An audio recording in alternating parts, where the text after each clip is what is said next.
And yeah, just want to open it up. So we had on the docket today to discuss the two articles that were sent out. So and if you haven't read them, no worries.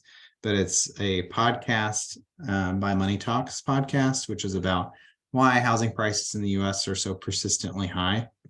And then the second article was a New York Times article looking at particularly Vienna and how housing happened very differently there based off of government actions and kind of how it works there. So I would just open it up if you all want to discuss that. We can just dive in and just share if there were any insights that either of the articles sparked, and if someone wants to take on summarizing some of the takeaways you had from each of the articles, that might be helpful for folks who didn't get a chance to look at it. Kind of a bit down on that. Can you post the article or something now? Or because I Yeah, haven't seen it on the invite. yeah, no Please. problem. I will put them in the chat.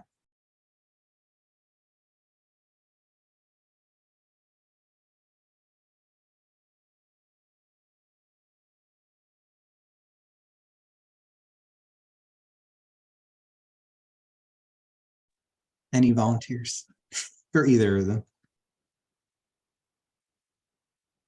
I guess I'll start by saying I read the article about the housing and how they approached it, and that was mixed housing. I think they said anybody like under $70,000 could live in a public housing, and then once you got in, you never left. But also the quality of the housing was really, really good. And they talked about how public housing here was not so great in terms of the quality of the materials used and how they built those and those kind of things.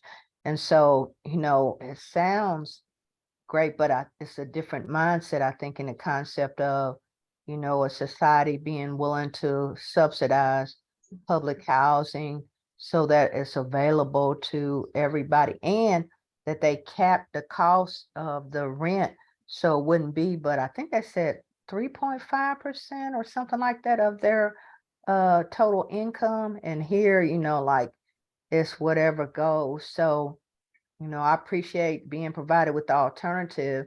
I just, am skeptical about whether or not we could ever see something like that here in the United States. And then they talked about they had some, what they call them, I think it was low income cooperatives or things like that. So, and they talked about how they funded construction versus giving the money to the individuals, so that if there's more housing available, that automatically reduces the cost if you've got more options. But that when the United States, when this one senator tried to do it, he got a lot of pushback from real estate and landlords. And so the bill that he ended up passing was really watered down and not good. So I guess that's what I'll say.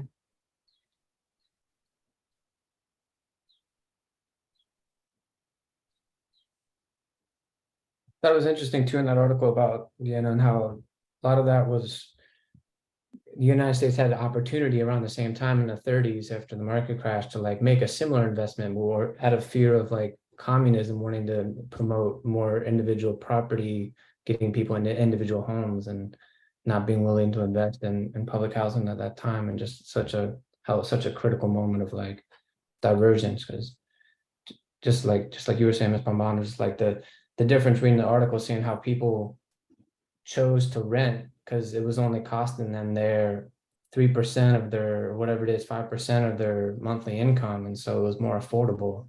So I just had so much more income to make other ends meet in their lives. It's really impressive. It didn't really talk about just the comments made about renting and how inexpensive it is. Part of the, I think, mindset in the States is that you want to own a house because it's the way you build wealth.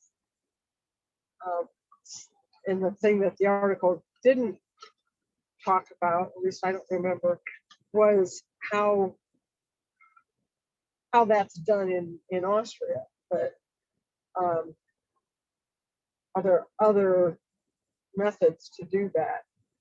they secure your, and, you know, maybe since the whole system is different, maybe their version of Social Security means it's not necessary for them to save for their own retirement expenses kind of thing.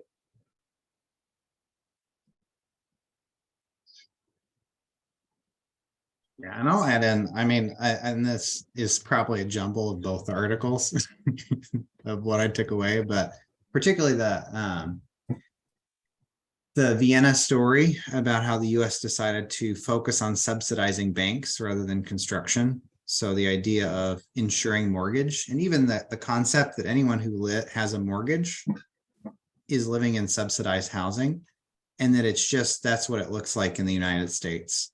And that really the folks who get the biggest subsidies are those with the most resources and the most money. So both the mortgage tax deduction, mortgage interest tax deduction is like a reverse backwards tax, which really gives the greatest benefits to the wealthy, which is probably not that uncommon compared with the rest of the laws around tax. But just that a great deal of money is spent to subsidize housing in the United States, but it just goes toward the wealthy versus what Vienna, their path they took, which was around building more public housing, so that the point, and I think in that article they mentioned that 80% of folks in Vienna decide to rent. And even those who rent in the private market, since there's so much, two pieces, so much public housing and so much cooperatives and limited profit housing, that it impacts the private market itself too. So the private market can't just charge whatever they want.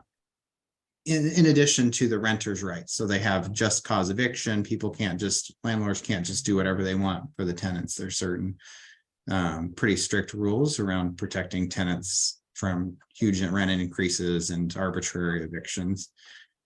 So that was kind of my takeaway, is that there's just like what is the political reason that the US took a very different path. And I think in combination with some of the other things we've read, through the lens of race too. So a lot of these subsidies around housing were exclusionary based on race predominantly as the main factor for determining who could get these subsidies and who couldn't. And then that creates the giant wealth gap that we see today, and the exploitation of particularly Black people of color, and low-income white folks too, but predominantly and the most the people of color and Black folks. So that was kind of, and the other piece from the Money Talks, it talked about the uniqueness of the 30-year fixed rate mortgage and how there's no other place in the world that does that except for the Netherlands. And how in some ways that creates a housing market where people are just like locked in, like right now with interest rates so high, no one wants to sell their houses. So that it freezes the inventory because no one wants to sell, because if they sell their house, they got to buy another house. They can't afford to buy another house, especially with interest rates at 6 and 7%. So it's kind of like this system that's created like constantly like increasing prices that, I don't know, that don't really create a healthy, quote unquote, free market supply and demand that then makes it affordable. So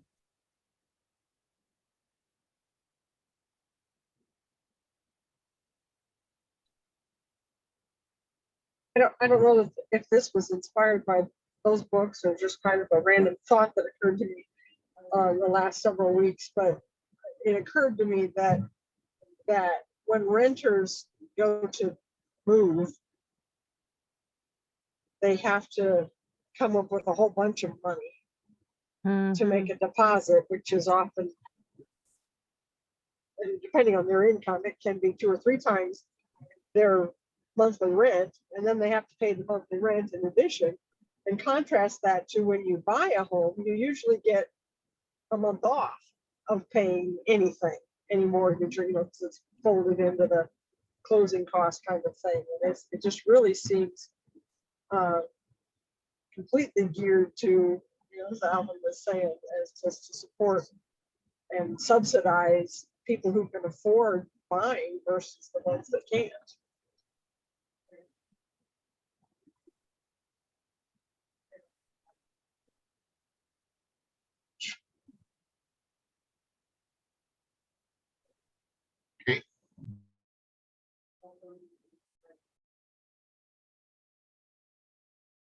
Any other insights people want to share? Maybe even how it connected or connected to some things you're thinking, and I don't know, how does it make you feel? I'll just share that I feel like the system that we have very much supports capitalism. And they talked about in the Vienna article about, I guess, public socialism. So, if you don't support building more public housing and that anybody can afford it, then that basically creates or continues to support a market where, those properties that are privately held, they can decide how much to charge. And because I think we fight, or the real estate industry fights tooth and nail to have rent control, so they can increase the amount, and people really don't have many choices because it's not enough housing available. Whereas in Vienna, I feel like a couple of things. One, like it seemed like most of the time, once they got public housing, they kept it for life, and it kind of operated to me like a trust too, because they talked about this one young man who got, they said, grandmothered in, or anyway, he got to take over her contract. So to me, when they talk about what does, I guess you look like wealth or assets look like, the most, like one of the basic things is to have a secure roof over your head. And in the context of the Vienna, once they get into public housing, they can kind of, I guess we say, rest or not be stressed out about housing, because it can be passed on to the next generation. It's not going to increase in cost a lot. There's a cap, those kind of things. And so to me, that is, very much more of a publicly and socially supported system versus capitalism, which kind of says everybody's out for their own. And then even in the context of public housing, like they talked about, like in Vienna, I think I said, just to get on their housing thing, it didn't take any more than 2 years, and sometimes it could be expedited. And here, to be on the waiting list for public housing is a joke. People figured that it's probably never going to happen because it'd be 5 to 10 years, those kind of things. So it's because, I think, and they talked about the difference between, I think, not in my backyard and it's okay in my backyard. That one, this mentality that we seem to have about if somebody's a renter, and maybe it's because typically public housing has been created for the poor and not administered very well and not of quality, that it's contributed to that. Whereas versus if it were, I guess mixed and of great quality, then maybe that might be different. But most of the time, most neighborhoods don't want any public housing built in their community because they feel like it's going to affect the value of their properties. So they want it someplace else. And then when it is done, it's not done. It's not really quality housing. It's not like people want to rush to live in public housing. It's more like, I don't have any other choice, that kind of thing. So to me, a lot of it also is affected by, I guess I would say, the culture and the way we think about public housing and renting and how it's viewed. I think a lot of times the narrative is those who rent or who live in public housing are not as responsible, more have criminal mindsets.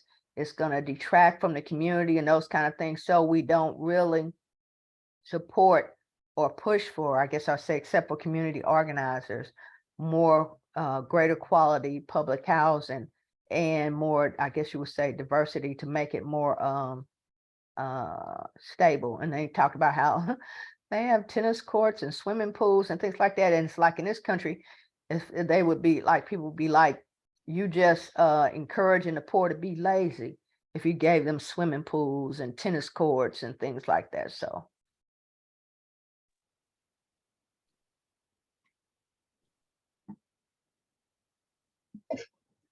along those lines, the comment about the desire for diversity, of income diversity, reminds me of was it 2 months ago when we read the book about it was several-year-old, so maybe like 20-year-old textbook that proposed the best way of doing housing, or it was how to kill the city. I can't. Anyway, it was one of the books that talked about having a subsidy, and then the lower income families could go find wherever they wanted, rather than having specific locations that were built just for those people, so to speak. And so it seems like an example of where that philosophy had been successful, that strategy. I don't know U.S. housing history well enough to know whether we gave it a half-hearted try and it didn't work, or whether we never really gave it a decent shot. If anybody else could.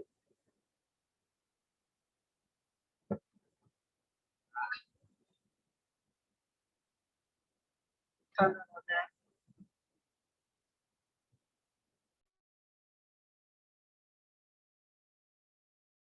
And Jenna, I think you're referring to Matthew Desmond's recommendations at the end of Evicted, where he talks about the housing choice vouchers, making that universal for anyone who's below a certain income with a fairly high cap on it. Is that what you were referring to? I think there was a book that we read a month or two ago that was recommending a voucher that was transportable anywhere. Mm-hmm. Yeah, that's the Evicted. At the end of Evicted, one of the recommendations that basically that it be mandated that any landlord accept housing choice vouchers, and that it's basically an entitlement program. So not just like a limited number, but anyone who qualifies gets that kind of an entitlement. And again, I think that could be a step, but it feels like it's trying to impose like a solution, like a policy fix on like a whole system that's really rooted in inequality and is designed to be unequal in order to both like accumulate wealth for the banks, for folks who own the properties, for investors. I just, that's kind of the sticky piece for me, is particularly in thinking more about like what are the roots of the housing crisis being in the same roots of what has created what has created this whole economy and how this country works and all the laws. It's really like not a deviation from that. It's part of the same thing. So how do you in some way do something different where you create cooperation and work together? And that's kind of like a question that I have. Like, I don't know if it's like quote unquote fixable based off the current system, but what are discussions or things that we could do together or work together that start to create our own solutions in some way, that start to encourage and connect to that historical resistance and cooperation that people have always connected to survive and thrive. So that's one thing that I like with all these like discussions on housing stuff. I'm just like struggle with like that the whole system feels like it's part of it. It is. One of the things that keeps striking me is President Obama. Anytime somebody, former President Obama, anytime somebody, questions him about something, he says, vote, vote, vote. And as I've grown up, I've come to, I've developed a better perspective about why he keeps on telling people, vote, vote, vote. Because the system as it is and how it's set up, you can see that, most of the issues that we are talking about kind of takes us in circles and circles and circles, because there's one group that has really, captured the space and doing everything to benefit them. And there's another group that has become victimized within the system. So if you look at the housing issue right now, what is happening within urban communities, you talk about income. Well, there's income inequality. And one of the things that we've shifted from is we've gone into real estate instead of looking at communities. So there has to be a shift from, how do we shift from real estate to actually look at building communities, maybe cooperative communities or something like that. That might be, a consideration, that could come up. But I think we have to address the issue where it is. And one of the ways in which we could be able to address that is to begin to build some sort of advocacy, or begin to, education is enough. You can have enough knowledge, plenty of knowledge, you can know all these things. But the question that always will come in mind is, what are we going to do about it? And one of the things we can, start working on is, based on the understanding that we have, begin to build advocacy groups and, increase our numbers. And although we are building a lot of social capital with Kheprw and intellectual capital and things like that, we should seriously be considering, there's a place that we've left, uninvested in, which is building political capital. Because most of these things, there are pains that especially low-income and African American communities are faced all along. And it just so happens that they don't have the gravitas, of they've not risen to the point of having some interest and understanding, or diving into policy making and policy change and things like that. And it's all been set up like that by the system. So if we want to change anything, I think one of the areas where we really have to start putting some serious investment in cultivating people to understand how the system has, you can fight it and fight it and fight it, and it's a big kahooka, So one of the things we can do is to start clipping it by the foot, which is begin to build some, some political wherewithal, educate ourselves, and begin to look at things in the areas of policy, and really cultivating and building people to get into the policy arena, because that is where we can actually be able to bring about some sort of change. Because now the power is still in the hands of real estate. That's the system we have. Because why? It benefits them. Mm-hmm. It benefits them. So the conversation is real estate. Okay, if our conversation, because of income and other races and disparities and the white supremacy economic system that has been set up, is really putting us in this kind of situation, then what we have to do in terms of building a cooperative agenda is to begin to convince people and persuade people to start seriously considering the political space. We are not very well versed in that, but it's a good place to be, because that will affect policy. And in affecting policy, maybe that would help our voices to be heard in that arena.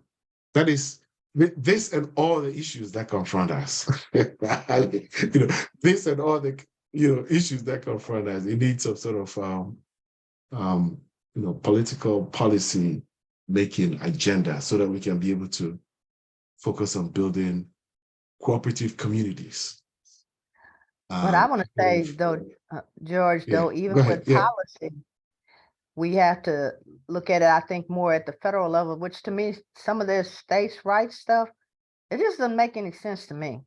So, like when you talk about policy and then we talk about housing, it can't be the federal government passes something that says each state can decide what's the right thing to do for public housing, that it has to be something that is consistent across the country. And to me, there's people who are trying to organize around housing as public commons, which I definitely agree with. I mean, that doesn't keep people from making money off of housing, but if you want to have resorts or things like that and charge people more who can afford it to come there, fine.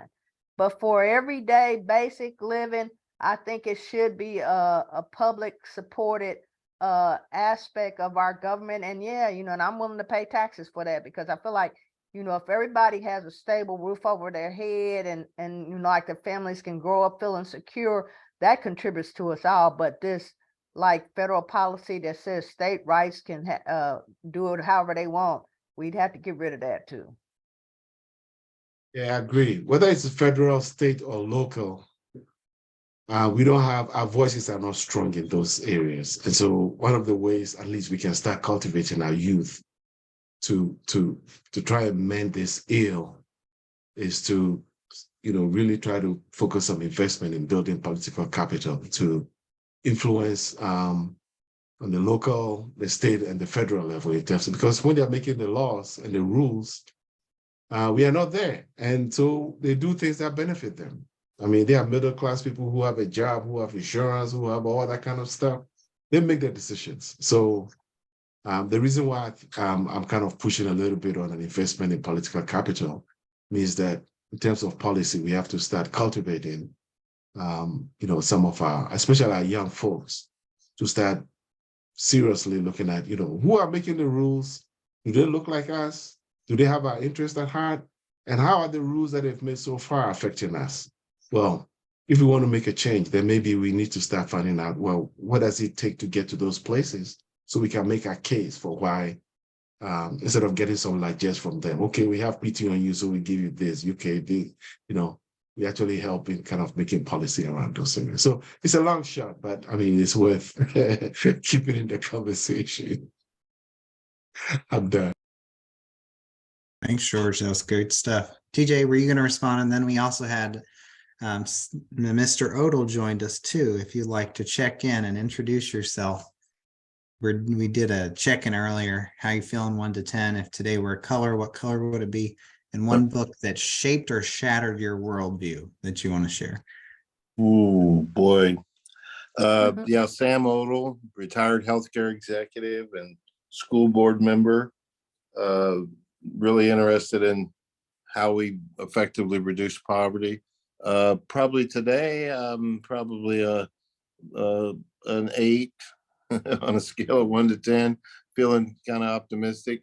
But a color is probably blue because it's my favorite color, and I'm always hopeful when I wear blue. Awesome. And do you have a book you want to share that shaped or shattered your worldview? Probably, you know, most recently, Desmond's book on poverty made in America, you know, and how, you know, our governmental policies, you know, really, you know, sort of systemically, you know, keep certain people in poverty. I think that was probably just an eye opener for me. You know, not that I knew there were people in poverty, but how systemically it is, you know, designed into a capitalistic democracy. Thank you. That was the third time that book was mentioned. So maybe that's the book for next month. I'll open it. I think TJ, you wanted to say something, and Mr. Ertl, if you want to add in too. We were just talking about these articles that we've been discussing, and I'll put those in the chat in case you don't have links to them. I was just gonna follow up on what George was talking about, you know, in terms of building social capital towards organizing and looking at what policies would make a shift. Like when you talk about Alvin, this being so rooted in our very nature of our system. And we look towards a vision like Ms. Pamban was talking about, this being like a public good. Feels really intimidating, you know, like not having personally like been part of a movement or just like seen other cities like around here locally or just heard about it. Maybe it is going on of like communities mobilizing for like policy shifts that gets us like in concrete steps towards that vision. And so it feels hard with such a big task and not knowing of those stories that are like at least hearing from the folks that are like dreaming towards that and starting to envision that or pushing towards that. Like in reading the article out, and they mentioned like a delegation from New York that went to the Vienna with them. And I'd love to follow up and just hear like what kind of things did they start trying when they got back, or what kind of things did they start pushing their city council and their state governments for. anyway, just thinking along those lines.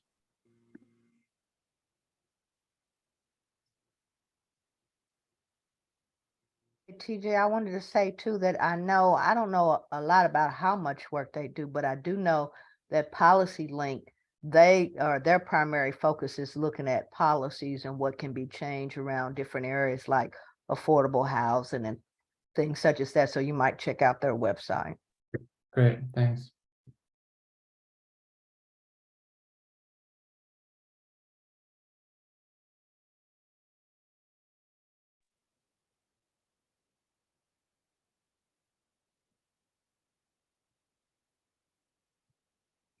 Any other thoughts or discussion anyone wants to bring up before we start talking about next month? The thing that strikes me about our discussions is it's very, I think, encouraging to me that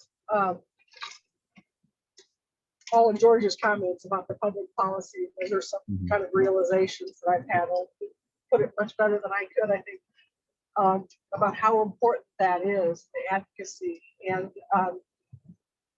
kind of connected to that is that the church that I attend has a new senior pastor, and part of his background is in organizing and public policy from a faith perspective.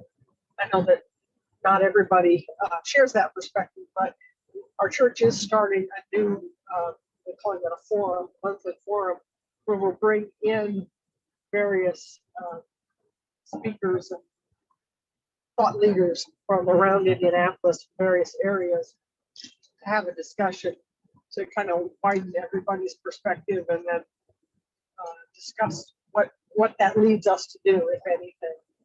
So if anybody's interested in that, I can send information, or I can put the link to the to our website in the chat. Thanks, Jeanette. Please do.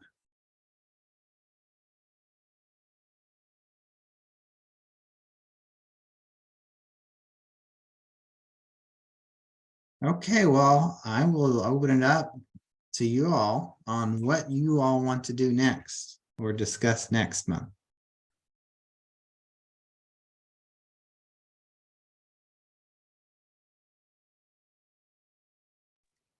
Alvin, I may be kind of behind the 8 ball here, but I mean, since we're sort of focused on, I believe, affordable housing, is I'd really like to, hear somebody from the city, talk about, okay, what is the city's vision for what's going to happen? Are we just stuck here, or is there some big vision that we just don't know about?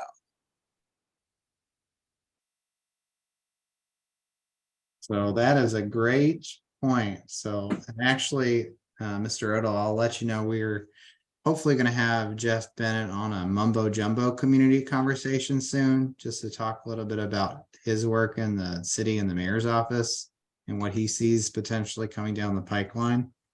So I will definitely make sure that we get that out to the email group. Is everyone on the housing crisis at Kheprw.org email group? I don't know if I am. Okay, if you could just put your emails in the chat if you're not on it, and I'll add you. That way, when we do that, we'll make sure to send it out. And what do you all think about doing Poverty by America for next month? I still haven't read it, so I really would like to read it too. I think it's a great book, but it does go beyond just housing to look more holistically at all, well, I don't know all, but a wide variety of government programs and the system and why the system is as it is, which isn't bad. It's just this group is specifically focusing on housing. That might take us a little farther afield. I'm down for the adventure if you all are. I went to the lecture and I have the book. I have to say I listened to the lecture and I haven't read the book yet, but it was a very good. lecture by the author. And Alvin probably knows one of my issues is that you can't solve housing until we address poverty. Mhm. You know, if you try to just address housing, it's almost like a hamster treadmill. You'll never get out of it until you figure out those fundamental things it takes to be successful in a capitalistic democracy. Because we're not going to change that. There are a package of things that a household, a life has to have. And until we address those in a systemic way, poverty and in and out of homelessness and instability just persists. That's just my 2 cents worth. Well said. Agree. I agree. And that takes us right back to the structure of the system. Another part of it. Mhm. Yeah. Because I mean, you know, housing goes very well hand in hand with you know, income. Mhm. You know, there's growing inequality within, you know, our communities and you know, this wage inequality and lack of opportunity eventually makes it very difficult for you to, you know, afford the kind of housing that you need to be close to where your work is. So there's so many, you know, factors that makes it, you know, very difficult. And, you know, people are really at the brink of homelessness. You know, there's, you know, substandard housing, and, you know, sometimes even living in unsafe conditions. And all of it goes into income disparity, discrimination, racism, and lack of opportunity that is given to people in limited resource communities. So yes, I totally agree with the fact of how poverty and housing kind of are very well linked. All right. So do people feel good about that idea? Go ahead. Yeah, I'll say I'm in support of it. What is it? Made by poverty or made in poverty? Poverty by America by Matthew Desmond. Yeah, it sounds good to me. All right. Well, one other thing I wanted to ask is if there were anyone here in the session who would be interested in helping facilitate the conversations. So we have one that's at lunchtime on July 11th, and then the next evening book study group is July 18th at 5 p.m. on the same Zoom link. Is anyone here interested in taking one or both days on?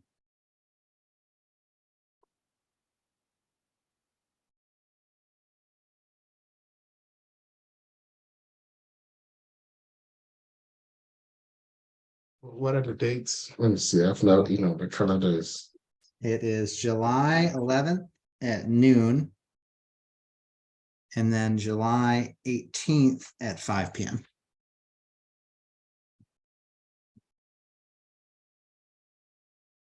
And doesn't have to be anything elaborate, just to maybe have some questions or be prepared to discuss a little bit.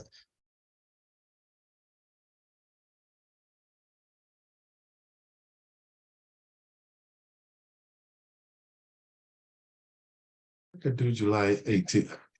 All right, George stepping up to the plate. I could do July 18th, but not the 11th. No. Okay, no worries. Any takers for the 11th? So it means the afternoon and the evening, right? Yeah, so it's Or just the evening? just the evening for July 18th. So we got you down Yeah. just for that session. Okay. Yeah, you got me on that one. I'll take it. Appreciate it.